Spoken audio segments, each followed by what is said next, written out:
This is my personal story of working towards sustainability right here at home, which is where I am.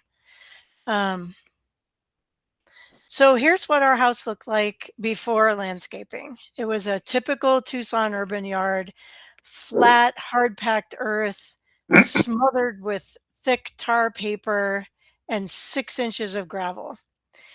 I really had no time for landscaping while I was working.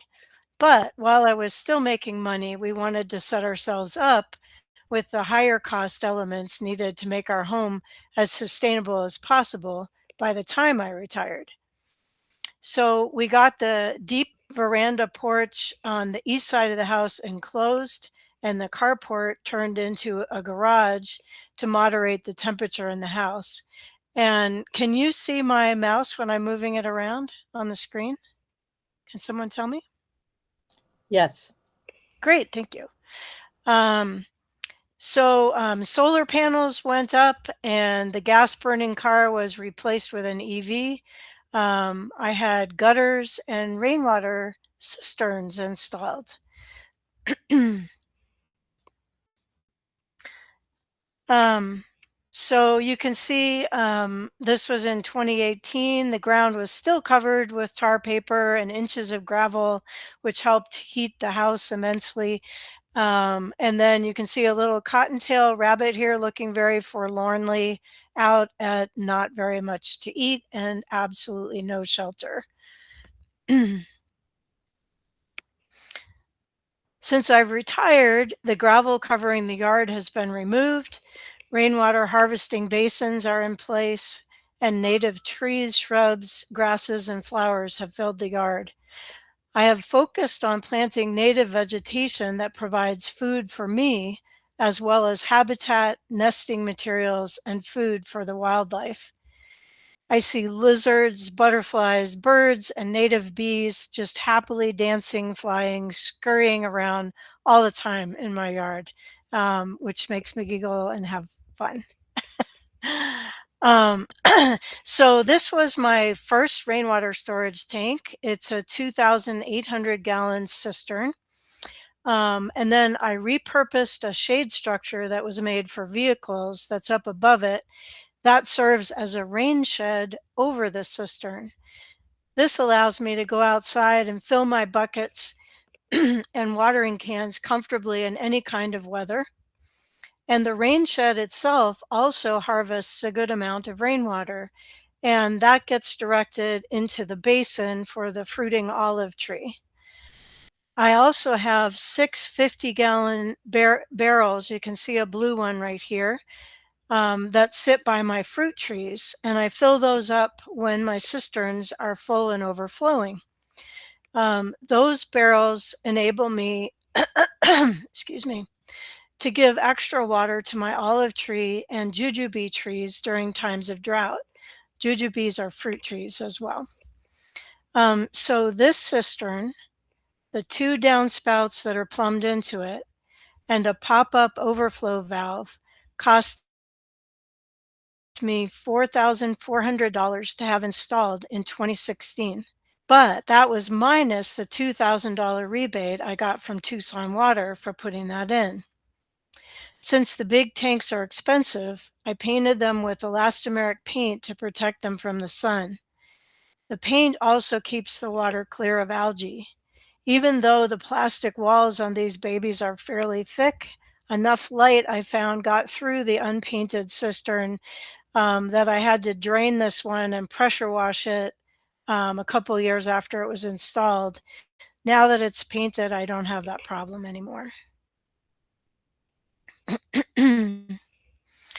I've been working to make my home as sustainable as possible, so I was very interested when I learned that our local nonprofit watershed management group uses rainwater not just for watering vegetation outside, but also uses rainwater for indoor use and for drinking.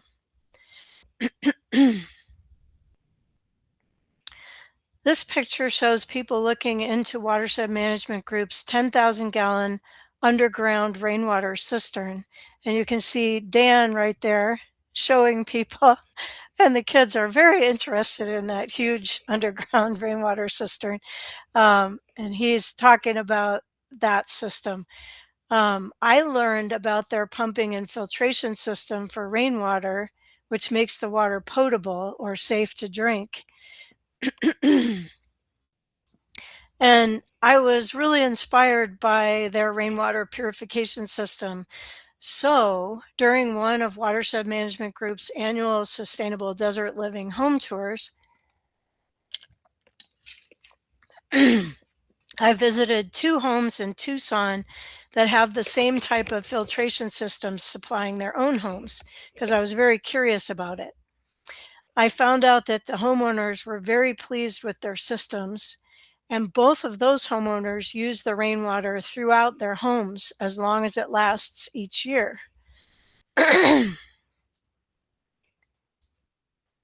So, Watershed Management Group harvests rainwater, as I do, off of every rooftop, as well as using this rain shed here to gather rainwater.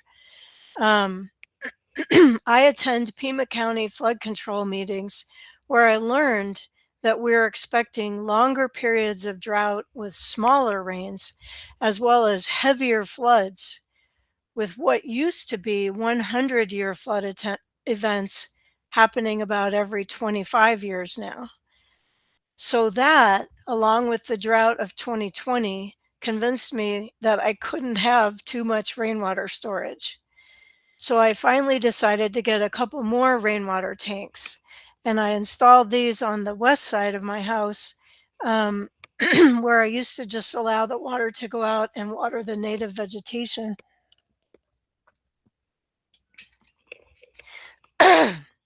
Excuse me, my allergies are really up today. Um, so these two cisterns, they're cistered together at the bottom here, so they fill up together to the same level. And when they're full, they hold 3,000 gallons of rainwater. These cost $4,400 to have installed in 2020. I had my systems installed bit by bit while I was still working so I could enjoy the benefits of them in retirement. And these storage tanks continue to provide me and my vegetation and my gardens with now free water now that I've paid for the systems with really very little effort on my part. Um, the volume of rainwater storage was tested in 2025 when Tucson had our longest stretch of extreme drought on record, with even less rainfall recorded at my house than in 2020. And as a matter of fact, our official rainfall total, which is collected out at the Tucson airport, had less than half of our normal average rainfall recorded there. So, the wonderful thing that I found out during that awful year was that with the addition of these new tanks, I never ran out of stored rainwater.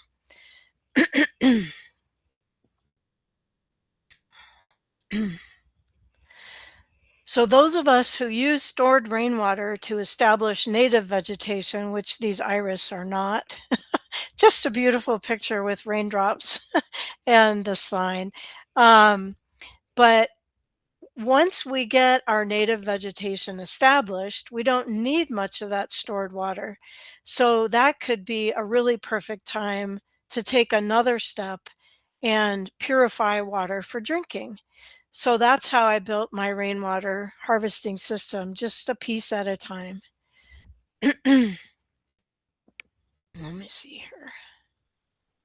I went too far. Hold on one second. There we go.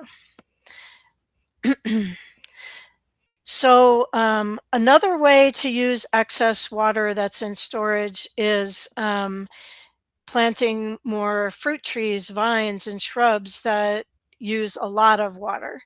Um, I normally wouldn't plant a lot of fruit because it is so water intensive, but now that I have such an abundance of rainwater storage, I'm actually looking into planting more fruit trees, vines, and shrubs.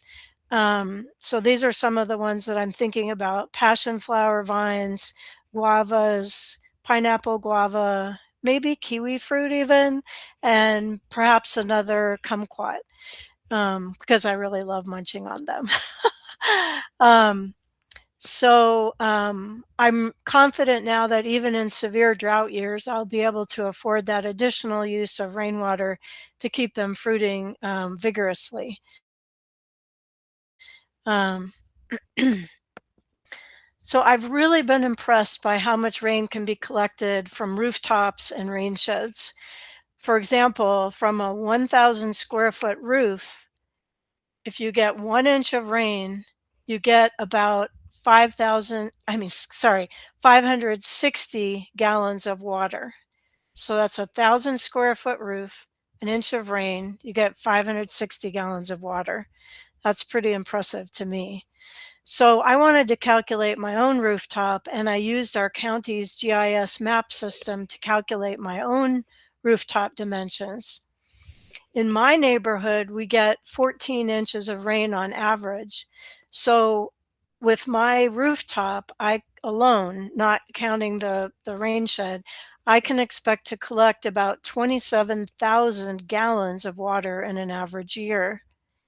And to give you some perspective, like so you can understand how much water that is, because that's a lot of gallons, that's about 36 CCFs per year, which is enough rain to cover 36 football fields with a foot of water, or one football field with 36 feet of water deep. So that's a heck of a lot of water. Um, so you can see the two of my rainwater cisterns on the west side of the house here. The other large one is underneath this rain shed here. And that's the one that sheds water into this olive tree basin under the olive tree. And then the cistern that's under the rain shed also collects condensate from air conditioning during the hot months. Um, so that gives me some extra nice clean water. So I use the water that's straight from the cisterns is really clear and clean. It doesn't have all those minerals of that CAP water that's been running all the way down from the Colorado and canals and evaporating in Lake Mead, Lake Powell, and the canals and filling up with minerals. That water from my cisterns is just clear and clean. So I use that for watering vegetation, my gardens and fruit trees. I wash my floors with it because it has no residue. And I flush my, I carry, I hand, I grew up on a farm, so I'm not scared of carrying buckets. I carry buckets of rainwater indoors and I flush my toilets with that. And I also use rainwater for showering outside. And then I use potable water for drinking and cooking. Um, So using these efficient appliances, practices, households like mine that rely primarily on rainwater often use less than 1 CCF of tap water in a month. Um, and Tucson Water only bills in CCF units. So because I often have use less than 1 CCF of water, it isn't enough to generate a charge in that month. So a CCF of water, if you're wondering, it's 748 gallons of water. So I'm often using less than that in a month. And then that prompts Tucson Water to send me this usage alert on my bill. Oh no, you didn't use any water at your property. Is something wrong?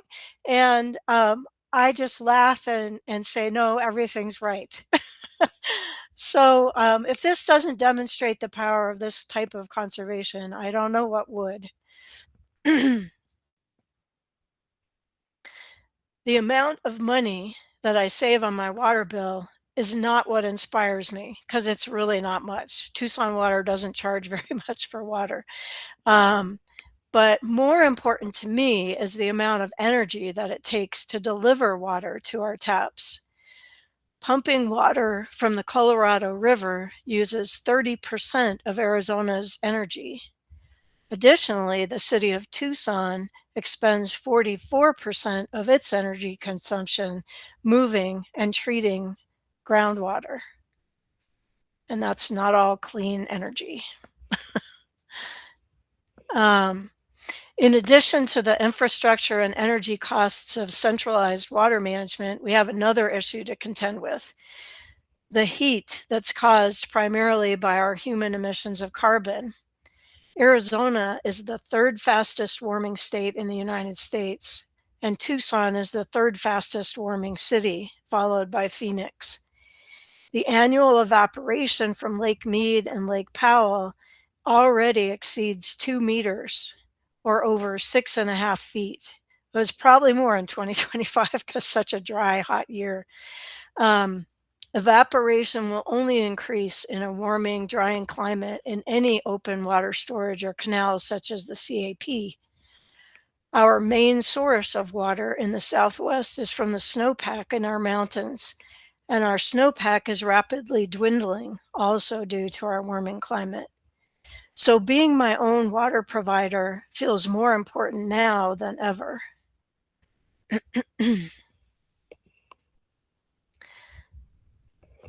So what are the elements of my filtration system that enable me to drink this harvested rainwater?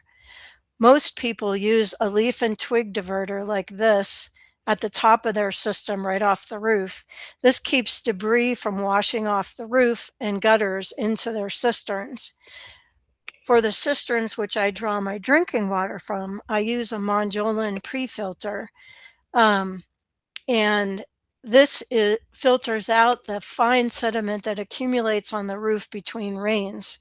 And this is really helpful in Tucson because we have these super long stretches with no rain when the wind-blown dust does layer up on rooftops. Um, and so I really like to keep this dusty sediment out of the rainwater before it reaches my storage cisterns. And because I have this excellent pre-filter, my cisterns don't accumulate sediment. And my whole house sediment filter, which is the first filter that makes the water potable, lasts a lot longer. And this pre-filter I bought only cost $260. And the cool thing that I like about this, speaking of sustainability, is that the pre-filter doesn't need to be replaced. All I have to do is pressure wash it with my hose a couple times a year, and that keeps the water flowing freely through it. So this is how the pre-filter works when it's raining. If there's a light rain, it's just a very gentle flow. A heavier rain will make it sag a little more and it flows a little faster. And a really heavy rain, it'll totally sag down and it goes through really fast. It does a really good job.